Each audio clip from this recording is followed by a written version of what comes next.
அனைவருக்கும் வணக்கம். இன்றைய தினமணி செய்தித்தாள்ல என்னென்ன செய்திகள் இருக்கு அப்படிங்கிறத பார்ப்போம். முதல்ல திருக்குறள். திருக்குறள் என்ன சொல்றாங்கன்னா,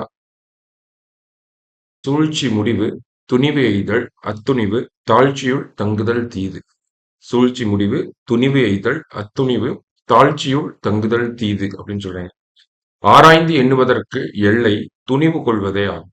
அவ்வாறு கொண்ட துணிவு காலந்தாழ்ந்து நிற்பது குற்றமாகும் அப்படின்னு சொல்லி வள்ளுவர் சொல்றார். அதாவது ஒரு செயலை செய்வதற்கு முன்னாடியே அதனால் விளையக்கூடிய அச்செயலால் விளையக்கூடிய சாதக பாதகங்கள் எல்லாத்தையும் நம்ம ஆராய்ந்து வைத்திருக்க வேண்டும் அப்படிங்கிறத வலியுறுத்துறார்.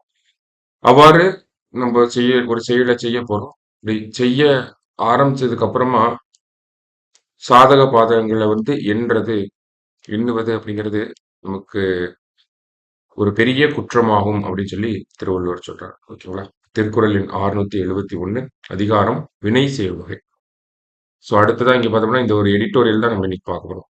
தடுமாற்றம் அடையும் தாய்மை பேறு அப்படின்னு சொல்லியிருக்காங்க. ஸோ இந்த ஆர்டிக்கல் என்ன சொல்ல வராங்க அப்படிங்கிறத நம்ம பார்ப்போம். சரிங்களா?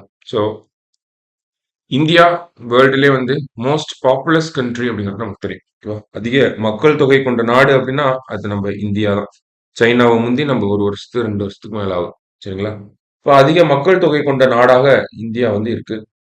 ஆனா மக்கள் தொகை எண்ணிக்கையில முதலிடத்துல இருக்கக்கூடிய நம்ம இந்த கருவுறாமை அப்படிங்கிற ஒரு பிரச்சனையால. ஓகேங்களா? மக்கள் தொகை எண்ணிக்கையில் முதலிடம் வகிக்கும் இந்தியா அதன் வளர்ச்சி விகிதத்தில் பின்தங்கி இருப்பது ஏன் அப்படிங்கிற கேள்வி இந்த இடத்துல கேட்டிருக்காங்க. ஓகேவா? மக்கள் தொகை எண்ணிக்கையில் முதலிடம் வகிக்கும் இந்தியா அதன் வளர்ச்சி விகிதத்தில் பின்தங்கி இருப்பது ஏன் அப்படின்னு கேட்டிருக்காங்க. மக்கள் தொகையில அதிகமா இருக்கும். ஆனா ஃபெர்டிலிட்டி ரேட்ல கம்மியா இருக்கும்.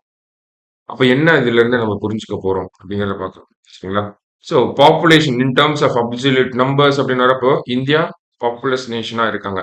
ஆனா அந்த ஃபெர்டிலிட்டி ரேட் அப்படிங்கிறது பார்த்தோம்னா நமக்கு கம்மியாயிட்டே வருது அப்படிங்கறத சொல்ல வராங்க.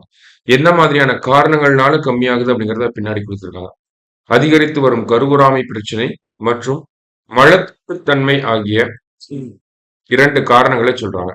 தற்போதைய வாழ்க்கை முறை கருவுறுதலுக்கான தன்மையை பெரிதும் பாதிக்கிறது.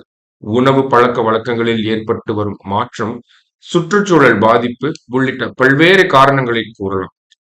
சோ என்ன சொல்ல வராங்க அப்படின்னு பார்த்தோம்னா, ஒரு சில கேர ஒரு சில காசஸ் நமக்கு சொல்ல வராங்க. சோ நம்மளுடைய வாழ்க்கை முறை அப்படிங்கிறது ரொம்ப தவறான ஒரு முறையில போயிட்டு இருக்கு. அதாவது வாழ்க்கை முறைன்னு இந்த இடத்துல என்ன சொல்ல வராங்கன்னா, ஒரு ஹெல்தி லைஃப் ஸ்டைல் அப்படிங்கிறது நம்ம கிட்ட இல்ல. We do have a lifestyle but that lifestyle is not healthy அப்படிங்கிறத மீன் பண்ண வராங்க. ஓகேவா? ஆரோக்கியமான வாழ்க்கை முறை அப்படிங்கிறத நம்ம இழந்துட்டே வரோம். அடுத்ததா பார்த்தோம் அப்படின்னா, இந்த மாதிரியான ஆரோக்கியமற்ற வாழ்க்கை முறையினால நம்ம மனதளவிலும் பாதிக்கப்படுறோம், உடல் அளவிலும் பாதிக்கப்படுறோம். அந்த மாதிரியான ஒரு பாதிப்பு தான் இந்த கருவுறாமை அப்படிங்கிற ஒரு பிரச்சனையாகவும் இருக்கு. பல தம்பதிகள் மத்தியில இருக்கக்கூடிய ஒரு முக்கிய பிரச்சனையாக இருக்கு. சோ இந்தியா என்ன சொல்றாங்க அப்படின்னா, நாட்டில் குழந்தையின்மை பிரச்சனையால் 2.75 கோடி தம்பதியினர் பாதிக்கப்பட்டுள்ளனர் என புள்ளி விவரங்கள் தெரிவிக்கின்றன. ஓகேவா? அப்ப இந்தியாவுல இன்ஃபர்டிலிட்டி அப்படிங்கிறது அதிகமாயிட்டே வருது. அதனாலதான் நம்ம ஃபர்ஸ்ட் என்ன பார்த்தோம், பாப்புலேஷன் அதிகமாயிட்டே இருக்கு. ஓகே. ஆனா ஒரு பாயிண்ட் வரைக்கும் தான் இந்த பாப்புலேஷன் அப்படிங்கிறது க்ரோ ஆயிட்டே இருக்கு. பிகாஸ் நமக்கு இன்னொரு விஷயம் ஃபெர்டிலிட்டி ரேட் அப்படிங்கிறது கம்மியாயிட்டே வருது. இன்ஃபர்டிலிட்டி அப்படிங்கிறது அதிகமாயிட்டே போகுது. ஓகேவா? ஸோ ஒரு தனியா போட்டு பார்க்குறோம். இன்ஃபர்டிலிட்டி அப்படிங்கிறது கம்மியாயிட்டே வருது. ஓகேங்களா? ஸோ நமக்கே நிறைய தெரியும். ஆர்டிபிஷியல் இன்செமினேஷன், இந்த இன்விட்ரோ ஃபெர்டிலைசேஷன், சரோகசி இந்த மாதிரியான முறைகள் மூலியமா குழந்தை பெத்துக்கிறது அப்படிங்கிறது அதிகரிச்சுட்டே வருது சமீப காலங்கள். ஓகேங்களா? பார்த்தோம்னா நமக்கு இந்த ஆர்டிபிஷியல் இன்செமினேஷன், இன்விட்ரோ ஃபெர்டிலைசேஷன் போன்ற கிளினிக்ஸ். ஓகேங்களா? ஃபெர்டிலிட்டி கிளினிக்ஸ் அப்படின்னு சொல்லக்கூடிய இவங்கெல்லாம் அதனுடைய டென்சிட்டி அப்படிங்கிறது அதிகமாயிட்டே வருது. ஓகேங்களா? ஃபெர்டிலிட்டி கிளினிக்ஸ் அப்படின்னு சொல்லக்கூடிய இந்த மாதிரியான மருத்துவமனைகள். ஓகேவா? ஃபெர்டிலிட்டி கிளினிக்ஸோட எண்ணிக்கை அப்படிங்கிறது உயர்ந்துட்டே வருதுங்கிறது இன்னொரு அறிக்கை நமக்கு. சரிங்களா? அப்ப இந்தியாவுல இன்ஃபெர்டிலிட்டி அப்படிங்கிறது ஒரு ப்ராப்ளமா வர ஆரம்பிச்சிருச்சு அப்படிங்கிறத இந்த மாதிரியான ஃபேக்டர்ஸ்ல இருந்து நம்ம புரிஞ்சுக்கிறோம். சரிங்களா? சோ அடுத்த புள்ளி விவரத்துல என்ன சொல்றாங்க அப்படின்னா, இந்தியாவில் கிராமப்புற பெண்களிடையே கருவுறுதல் விகிதம் 2.1ஆகவும், நகரங்களில் 1.6ஆகவும் காணப்படுகிறது. கல்வியறிவும் கருவுறுதல் விகிதத்தில் தாக்கத்தை ஏற்படுத்துகிறது அப்படின்னு சொல்லி கொடுத்துருக்காங்க. சோ இந்த இடத்துல ஒரு செட் ஆஃப் பெர்சன்டேஜ் நமக்கு கொடுத்துருக்காங்க. ஓகேவா? என்ன சொல்றாங்க? ரூரல் விமன் மத்தியில பாக்குறப்போ ஃபெர்டிலிட்டி ரேட் அப்படிங்கிறது நமக்கு 2.1 அப்படின்னு சொல்றாங்க. அர்பன் விமன்ல 1.6 அப்படிங்கறத கொடுத்துருக்காங்க. 2.1, 1.6. அப்போ ஃபெர்டிலிட்டி ரேட் என்ன மீன் பண்ண வராங்க அப்படின்னு பார்த்தோம்னா, டிஎஃப்ஆர் அப்படின்னு மொத்த கருவுறுதல் விகிதம் அப்படின்னு நம்ம தமிழ்ல சொல்றோம். டோட்டல் ஃபெர்டிலிட்டி ரேட் மொத்த கருவுறுதல் விகிதம் அப்படிங்கிறது. சோ ஒரு பெண்மணி அவங்களுடைய அந்த கர்ப்ப காலத்துல ஓகேங்களா, ரீப்ரொடக்டிவ் ஏஜ்ல எவ்வளவு குழந்தைகளை பெத்துக்கிறாங்க அப்படிங்கிறது தான் டோட்டல் ஃபெர்டிலிட்டி ரேட் அப்படின்னு சொல்றோம். ஒரு விமன் அவங்களோட ரீப்ரொடக்டிவ் ஏஜ்ல எவ்வளவு குழந்தைகளை பெத்துக்கிறாங்க. நார்மலா விமனுக்கு ரீப்ரொடக்டிவ் ஏஜ் அப்படின்னா ஆவரேஜா சொல்லணும் அப்படின்னா 18ல இருந்து 40 இயர்ஸ் ஆஃப் ஏஜ் வரைக்கும் நம்ம எடுத்துக்கலாம். ஓகேவா? 18ல இருந்து 40 வயசுல இருக்கக்கூடிய இந்த ஒரு காலகட்டத்தை என்னன்னு சொல்லலாம், நமக்கு விமனோட ரீப்ரொடக்டிவ் ஏஜ் அப்படின்னு சொல்லலாம். சோ இந்த ரீப்ரொடக்டிவ் ஏஜ்ல ஒரு விமன் எவ்வளவு குழந்தைகளை பெத்துக்கிறாங்க அப்படிங்கிறது தான். சோ அது ஒரு நாட்டினுடைய சராசரியாக எடுக்கிறப்போ டோட்டல் ஃபெர்டிலிட்டி ரேட் அப்படிங்கிறது. இந்த டோட்டல் ஃபெர்டிலிட்டி ரேட் இந்தியாவில் பார்த்தோம்னா 2.0 அப்படின்னு சொல்றாங்க. அதாவது சராசரியா இந்தியாவில் இருக்கக்கூடிய ஒரு பெண்மணி அவங்களுடைய அந்த ரீப்ரொடக்டிவ் ஏஜ்ல பார்த்தோம்னா 2 குழந்தைகளை பெத்துக்கிறாங்க. சரியா தான் இருக்கு. நம்ம நிறைய பேருக்கு வந்து பிரதர்ஸ் அண்ட் சிஸ்டர்ஸ் இருப்பாங்க. 2 குழந்தைகளா தான் இருக்கும் நம்ம எல்லாமே வீட்டுல. சரியா? சோ இந்த ஒரு விகிதம் அப்படிங்கிறது இந்தியாவுல கம்மியாயிட்டே வருது அப்படிங்கிறது தான் இந்த பிரச்சனை. ஓகேங்களா? ஃபெர்டிலிட்டி ரேட் அப்படிங்கிறது கம்மியாயிட்டே வருது. ஓகேவா? முன்னாடிலாம் பார்த்தோம்னா, இந்த ஃபெர்டிலிட்டி ரேட் அப்படிங்கிறது நம்ம இண்டிபெண்டன்ஸ் வாங்கின டைம்ல 1970, 1980ஸ்ல எல்லாம் பார்க்குறப்ப 6, 7 இந்த மாதிரிலாம் இருந்துச்சு. 7.0, 6.2 இந்த மாதிரிலாம் இருந்திருக்கு. ஓகேவா? அதனால தான் நம்ம தாத்தா, பாட்டிலாம் பார்த்தோம்னா, ஐ மீன் நம்ம அப்பா மக்களே பார்த்தோம்னா 4 குழந்தைகள், 6 குழந்தைகள், 7 குழந்தைகளா வந்து இருந்திருப்பாங்க. அண்ணன் தம்பிலாம் பெரிய சொந்தமா இருக்கும் இப்பலாம்.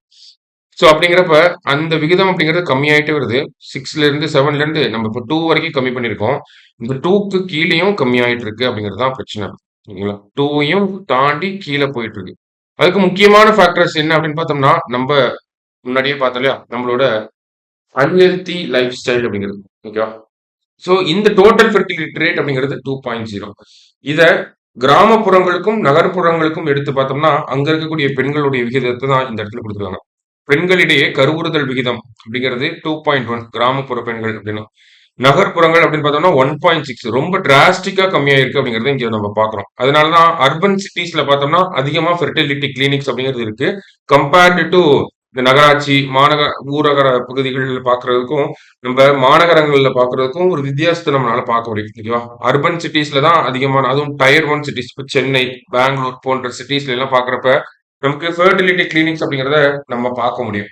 இதே நமக்கு உள்ள அரியலூர், பெரம்பலூர் இந்த சைடு எங்கிட்டாவது நம்ம ஊரக பகுதிகளுக்கு வந்தோம் அப்படின்னா, அங்க வந்து நம்மனால இந்த ஃபெர்டிலிட்டி கிளினிக்ஸ் அப்படிங்கிறத அதிகமா பார்க்க முடியாது. ஓகேவா?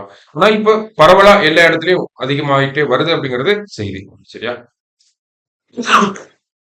சோ அப்ப ஃபெர்டிலிட்டி ரேட் அப்படிங்கிறது கம்மியாயிட்டே வருது. இப்ப இதனால என்ன ஒரு பாதிப்பு ஏற்படும் அப்படின்னு பார்த்தோம்னா, இந்த டோட்டல் ஃபெர்டிலிட்டி ரேட் அப்படிங்கிறது 2.0ன்னு சொல்றோம். ஓகேவா? இந்த 2.0 என்னன்னு சொல்றாங்கன்னா, ரீப்ளேஸ்மெண்ட் லெவல் ஆஃப் ஃபெர்டிலிட்டி அப்படின்னு சொல்றாங்க. ஓகேவா? Replacement level of fertility. அதாவது ஒரு பாப்புலேஷன் ஒரு ஜெனரேஷனை இன்னொரு ஜெனரேஷன் ரீப்ளேஸ் பண்ணக்கூடிய ஒரு விஷயம் அப்படின்னு சொல்லுவாங்க. ரீப்ளேஸ்மெண்ட் லெவல் ஆஃப் ஃபெர்டிலிட்டி அப்படின்னு. ஓகேவா? அதாவது என்ன அப்படின்னு பார்த்தோம்னா, ஒரு நாட்டில் இந்த இடத்துல கொடுத்துருக்காங்க. ஒரு நாட்டில் கருவுறுதல் விகிதம் 2.1ஐ விட குறைவாக இருந்தால் ஒரு தலைமுறையில இருந்து அடுத்த தலைமுறை தொடர்வதற்கு தேவையான குழந்தைகளை பெற முடியவில்லை அப்படின்னு சொல்றாங்க. அதுதான் ரீப்ளேஸ்மெண்ட் லெவல் ஆஃப் ஃபெர்டிலிட்டி. ஓகேவா? சோ ஒரு ஜெனரேஷனை இன்னொரு ஜெனரேஷன் ரீப்ளேஸ் பண்ண முடியாம இருக்கிறத ரீப்ளேஸ்மெண்ட் லெவல் ஆஃப் ஃபெர்டிலிட்டி அப்படின்னு சொல்றோம். ஓகேவா? அப்ப இந்தியாவுல அர்பன் இந்தியாவுல பார்த்தோம்னா 1.6 அப்படின்னு சொல்றாங்க ஃபெர்டிலிட்டி ரேட். அப்ப நம்ம ரீப்ளேஸ்மெண்ட் லெவல் ஆஃப் ஃபெர்டிலிட்டியை தாண்டி கீழே போயிட்டு இருக்கோம். இது 2.1 இருக்கு ரூரல் இந்தியால. கண்டிப்பா இதுவும் கீழே போக ஆரம்பிக்கும். ஓகேவா? அப்படி கீழே போறப்ப இந்தியால ஒரு பிரச்சனை வரும். என்ன பிரச்சனை அப்படின்னு பார்த்தோம்னா, இன்ஃபெர்டிலிட்டி அப்படிங்கிறது அதிகமா இருக்கும். அதனால ஃபெர்டிலிட்டி கிளினிக்ஸ் அப்படிங்கிறது அதிகமா இருக்கும். ஸோ அது 2 ஹெல்த் செக்டார் வைஸ் பார்க்கணும்.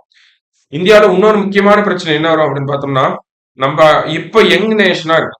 ஓகேங்களா? இப்பதான் நம்ம யங் நேஷன். வேர்ல்டுல யங்கஸ்ட் நேஷன் தான் இந்தியான்னு சொல்றோம். இன்னும் ஒரு 50 வருஷம் 60 வருஷம் கழிச்சு பாக்குறப்ப நம்ம ஓல்டு நேஷனா மாறிடும். ஓகேவா? இப்ப இருக்கிற நம்மலாம் தான் யங் பீப்புள். நம்மலாம் ஓல்ட் ஆயிட்டோம்னா நம்மளோட சேர்ந்து நாட்டுக்கும் வயசாக தான் செய்யும். ஓகேவா? அப்ப average age of the country அப்படிங்கிறது 50, 16 ஆயிரும். அந்த டைம்ல என்ன ஆகும் அப்படின்னா அப்பதான் இந்த ஃபெர்டிலிட்டி ரேட்டோட இம்பாக்ட் அப்படிங்கிறது நமக்கு தெரிய வரும். ஓகேவா? ஸோ நம்மலாம் ஓல்டு பீப்புள் ஆயிடுவோம். நம்மள நம்மலாம் யங் பீப்புளா இருக்கப்ப நம்ம ஒரு எலிஜிபிள் ஒர்க் ஃபோர்ஸா இருந்திருப்போம். ஓகேங்களா? நல்ல வேலை செய்யக்கூடிய ஆட்களா இருந்திருப்போம். நமக்கு வயசாக வயசாக நமக்கு அப்புறம் வரக்கூடிய சங்கதியினர் அப்படின்ற அந்த எண்ணிக்கை வந்து ரொம்ப கம்மியாயிரும். ஓகேவா? அப்ப என்ன ஆகும்னா ஓல்ட் ஏஜ் பீப்புள் தான் அதிகமா இருப்பாங்க கம்பேர்டு டு யங் பீப்புள். ஓகேவா? ஸோ இந்த ரீப்ளேஸ்மெண்ட் லெவல் ஆஃப் ஃபெர்டிலிட்டிக்கும் கீழே போறனால போதிய யங் பாப்புலேஷன் அப்படிங்கிறது இருக்காது. இனஃப் யங் பாப்புலேஷன் அப்படிங்கிறது இருக்காது. இனஃப் ஜெனரேஷன் அந்த ஜெனரேஷனல் கேப் அப்படிங்கிறது அதிகமாகும். இனஃப் பீப்புள் இருக்க மாட்டாங்க. எதுக்கு அப்படின்னு பார்த்தோம்னா ஒர்க் ஃபோர்ஸ்ல ஓகேங்களா? ஒரு நாடு டெவலப் ஆகணும் அப்படின்னா அதுக்கு என்ன தேவைன்னா யங் பாப்புலேஷன் எல்லாருக்கும் வேலை இருக்கணும். ஓகேவா? ஆனா இந்த இடத்துல என்ன ஆகும்னா நம்ம இந்தியாவுல யங் பாப்புலேஷனே ரொம்ப கம்மியா இருக்கக்கூடிய ஒரு சிச்சுவேஷன் வரும். பிகாஸ் இந்த ஃபெர்டிலிட்டி ரேட் அப்படிங்கிறது நமக்கு கம்மியாயிட்டே போகுது. ஓகேவா? 2 குழந்தைங்க பிறந்த இடத்துல ஒரு குழந்தை தான் பிறக்குது. அப்படிங்கிறப்போ அந்த இடத்துல பாப்புலேஷன் கம்மியாகுது அப்படின்னு அர்த்தம். ஓகேவா? போக போக போக இந்தியாவோட பாப்புலேஷன் நல்லா ஸ்டேபிள் ஆகும். ஆனா இந்தியாவுல யங் பாப்புலேஷன் இருக்குமா அப்படின்னு கேட்டா இப்ப இருக்கிற அளவுக்கு இருக்காது அப்படிங்கிறது தான் பதிலா இருக்கும். சரிங்களா? ஸோ இதோட ரிலேட் ஆகி வரக்கூடிய விஷயம் தான். கடைசியா பார்த்தோம்னா சர்வதேச அளவில் மலட்டுத்தன்மை குறித்த ஆய்வை உலக சுகாதார அமைப்பு மேற்கொண்டது. அந்த ஆய்வறிக்கையில் சர்வதேச அளவில் 18 வயதை கடந்தவர்களில் 17.5% பேர் மலட்டுத்தன்மையால் பாதிக்கப்படுகின்றனர் என்றும் 6இல் ஒருவர் இவ்வகையில் பாதிக்கப்படுகின்றனர் என்றும் தெரிவிக்கப்பட்டுள்ளது. அதாவது 6இல் ஒரு பங்கு 6 பேர்ல ஒருத்தருக்கு பார்த்தோம்னா இன்ஃபர்டைலா இருக்காங்க அப்படிங்கறத சொல்றாங்க.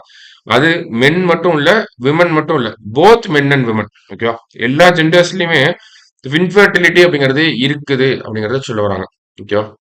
சோ இந்த ஒரு பிரச்சனை அப்படிங்கிறது ஹெல்தி லைஃப் ஸ்டைலுக்கு நம்ம மாறாத வரைக்கும் இன்ஃபர்டிலிட்டிக்கு நம்ம வல்னரபிள் தான். சரிங்களா?